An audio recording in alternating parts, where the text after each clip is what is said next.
For both the scenarios, an innovative change was necessary to respond appropriately for survival and existence. Where is this change coming from? The change should preferably come from the leadership of human capital managers like yourself. Let me share with you the decision that was taken by Total Group worldwide. And when the economic downturn struck the world, we in Total Group were given guidelines on how and where, in detail by the way, to downsize our budget. There were two departments were unaffected by this downturn: the research and development and human capital. Here is a glittering example of leadership, and what I have shared with you, the one which called the best practices. As leaders, we need to take positions, but where we position ourselves depends on the situation. We have here the cliché, leading from the front. The position in front is to be taken in challenging times, of course. This is to ensure protecting the human capital of the organization and to lead the human capital towards a goal of the organization in the framework of vision, mission, core values, etc. When the times are more comfortable, then the leader has to take the position at the other end. Keep human capital in front and let them freely move towards the goal of the organization. So what do you do at the back? Well, keep a watchful eye to ensure that nobody is left behind, like people do in the military. Mahatma Gandhi said, "You must be the change you wish to see in the world." Today, I call upon you as a human capital managers to take an additional role of being the change agent. Managing change is a complex process. Sometimes the best of the things come in simplest form. I thank Ken Blanchard for simplifying why the concept of change is not changing. We talk about change, but nothing changing. So let us put frame of reference and axis to work with. We're working on managing two axes: external variance and internal organization. Whatever is our line of business or industry, monopoly is a matter of history. There's hardly any industry today which has capitalized product or service, know-how or technology. It's possible that your business could be specialized one, but that too will not be forever. Geographical boundaries are no more a handicap. Free trade, bilateral and multilateral agreements are increasing competition from local as well as multinational market players. The gap in technological advantages are becoming smaller. Competencies of peers are putting pressure on us. All the economic giants are offering know-how. For our business giants and competitive advantages, it is human capital that will give a value-added decisive impact. The governments are turning and countries to like a corporate. China has a huge demand for mineral resources, so it engages with the government and local communities in Africa. This helps it to secure its constant flow of raw materials. Countries which do not have adequate hydrocarbon reserve are acquiring stakes in oil and gas fields to ensure energy security. Many countries are developing farming techniques for food security. The Middle Eastern countries going either to Africa or to East Asia and have a security pact for rice and etc.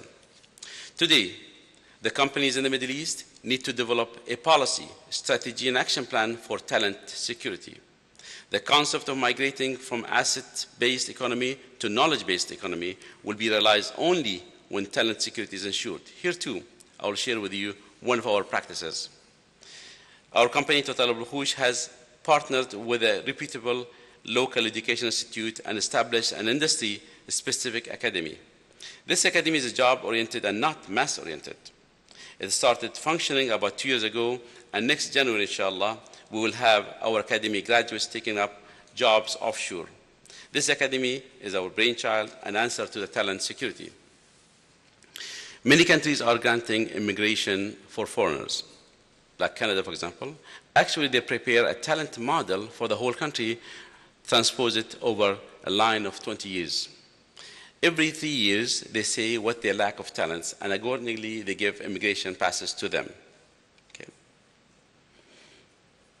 The regional governments can play a crucial role here in planning industry specific academies and develop a local talents. The vigorous challenges that come from are due to dynamics of economy and new players in the field. Today, in oil field at least, I can see that Total sitting beside Shell and BP in the same table. These are the, what they call the historic competitors each other. But today there's new companies coming into the market, which we don't know about them, and sometimes very small companies to say that. And what we need here is change agent and change management. I do have some observation to make here. When we delay in judging the urgency of implementing change, we resort to short-term solution. Then it becomes very tempting to convert the short-term solutions as a long-term strategy. Short gains, we think it's comfortable, don't have to change anymore. Short-term deals to maximize profits become long-term business plan. Ideally, we should resist using such successes as a tool to avoid implementing change. Remember about the real estate business in UAE and Saudi Arabia. Short gains, we thought this is a big thing, can go forever. What we have today, we have 40,000 units empty in Abu Dhabi at least. So this is what they call short gains, make your long-term strategy and strong. We need to be bold with our human capital and engage in communication with them to listen to their concern and aspiration while introducing measures to monitor the progress on KPI.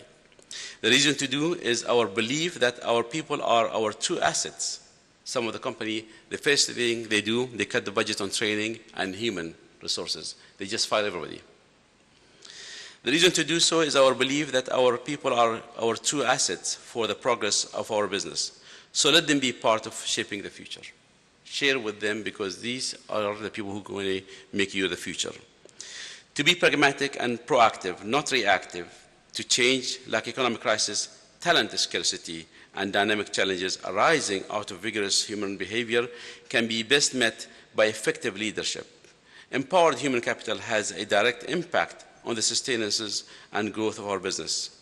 We cannot offer as a second choice what needs to be offered as a first choice by having firm commitment, specific targets, and measurable objectives. We need to get rid of past burden, rediscover a non-skeptical vision towards human capital. The human capital managers have to morph from a supporting entity to a driving force, as my colleague Steve Brown have said earlier. No talk will be complete without the way forward. The way forward is starting with stopping going backwards.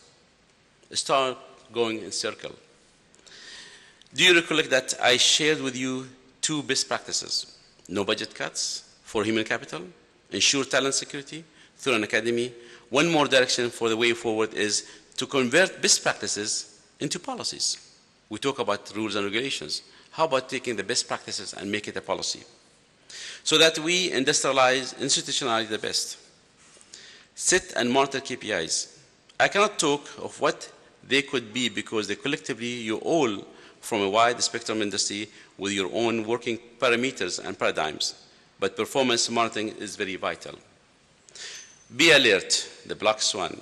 In other words, expect the unexpected. But these unexpected events have characteristics, rarity, extreme impact, and retrospective and predictability. I might as well add one thing here. Be focused. Who is your true assets? Be the change agent by taking leadership. If there is one commodity that's desperately in short supply, is the leadership. The best way to inspire people is to set an example. True leadership evolves around the ability to motivate people, making them surpass their own performance and reinforcing their belief in themselves. The ability to bring out the best in your people is the true identity of a leader. When you can foresee what others could be and then help them to become what they would be, then you will be the leader you should be. I'll repeat.